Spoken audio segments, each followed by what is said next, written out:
Hi, my name's Harry. Welcome to another episode of World of Fabrication. In this episode we're going to be looking at using a folding machine or a box and pan folder to fold thin gauge or sheet material.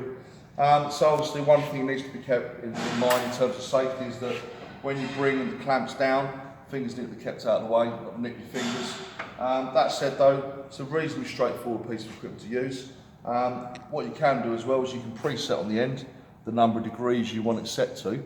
In this instance, I'm not going to worry too much about that, but you can actually preset it and clamp this off. So if you said you wanted it at 45 degrees for argument's sake, then you could do one test fold, get it set at 45 degrees, lock off the backstop in this instance, and then every fold you made, it would stop at that point in time in terms of the arm coming up. And what would happen then is that you would get a consistent bend all the time. So what we're going to be doing in this instance is we've just got this little tray that we cut the notch corners out of before.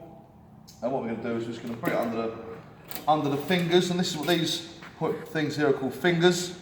Okay, the fingers come down and clamp onto the material, and we've got the bottom bed here which has an inner face and an outer face, and it's the outer face that moves up against the face of the material and bends it. So what we're going to do is just bring it down so nice and level. In this instance we're going to fold I did put a tab on one face. So we're going to fold the face with the tab first.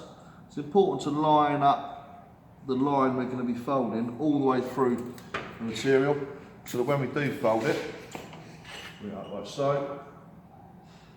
And I can just say it's a little bit of spring back there as it comes back. It's called spring back when you push it and you force the material and then it comes back. It's called spring back. So we just want to get that at 90 degrees. If it's slightly over, what you can do is you can always get the piece of material and just bring it back ever so slightly because it's reasonably thin.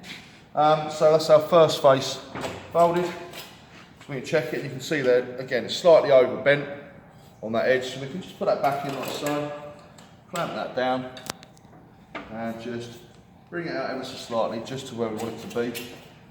So it gets roughly to 90. We can check it with a square for 90 after as well. What I have done there is I've folded that first tab up at the same time. So what I'm going to do next is I'll fold the second side with that tab on. And I'll fold that tab to sit up the inside of the face of this piece of material.